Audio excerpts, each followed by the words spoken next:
അപ്പൊ തുടങ്ങാല്ലേ? അത് മക്കളും കൊച്ചന്മാരും കൂടെ അയക്കും. ക്രിസ്മസ് വീഞ്ഞ് 2025 പാർട്ട് 3. ഇടേ ക്രിസ്മസിൻ്റെ അന്ന് രാത്രി പള്ളിയിൽ പോയച്ചും വന്നേച്ച് കേക്കും മുറിച്ച് വീഞ്ഞും കുടിക്കണ്ടായോ? അപ്പം ഓൾറെഡി ഇട്ട് തുടങ്ങിയവരെല്ലാം ഓടിപ്പോയോ. ഇത് ടേസ്റ്റിംഗ് ഡേ ആണിന്ന്. അപ്പോൾ ഇന്ന് ചെയ്യേണ്ട എന്നാന്ന് വെച്ചാൽ ഇതൊന്ന് ഒച്ച ഒന്ന് കേട്ടേരും. കുറേ ബബിൾ പൊട്ടുന്നുണ്ട്, കുറേ നേരമുണ്ട്, രണ്ട് മിക്സാണ്. അപ്പോൾ ഇന്ന് ചെയ്യേണ്ട സംഗതി എന്നാന്ന് വെച്ച് കഴിഞ്ഞാൽ ടേസ്റ്റിംഗ് ആണ്. ഒരു 10 ദിവസത്തിനകത്ത് ചെയ്യണം എന്നുള്ളതാണ്. ഇത് ടേസ്റ്റ് ചെയ്തിട്ട് കൊള്ളത്തില്ല, തൊട്ടപ്പുറമാണെന്ന് തോട്ടിലോട്ട് കളയുക എന്നുള്ളതല്ലാതെ വേറെ ഒന്നും ചെയ്യാൻ പറ്റത്തില്ല. കാര്യം വേറെ ഒന്നും ചെയ്യാൻ പറ്റില്ല, അത് തന്നെ. അപ്പോൾ ഈ പലരും പല മുന്തിരിയും പല പഞ്ചാരയൊക്കെ ഉപയോഗിക്കുന്നുണ്ട്. ചില സാധനങ്ങളൊക്കെ അങ്ങോട്ടും ഇങ്ങോട്ടും ഒന്ന് മാറ്റി മറിച്ച് മിക്സ് ചെയ്തിട്ട് വരും. അതുകൊണ്ട് ആദ്യം ഒന്ന് കുടിച്ച് നോക്കുക.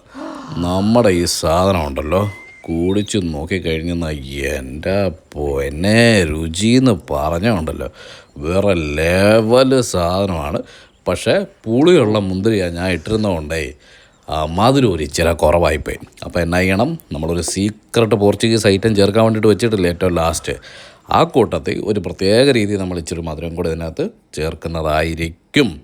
അപ്പം എല്ലാവരും നമ്മുടെ കൂട്ടത്തിൽ ഇട്ട് തുടങ്ങിയവരൊക്കെ ഒന്ന് ചെക്ക് ചെയ്തോ കേട്ടോ. എണ്ണയിലെ സാധനം കൂടുകയോ കുറയ്ക്കുകയോ വേണമെന്നുണ്ടെങ്കിൽ ഇത് രുചി നോക്കിയാൽ അറിയാം.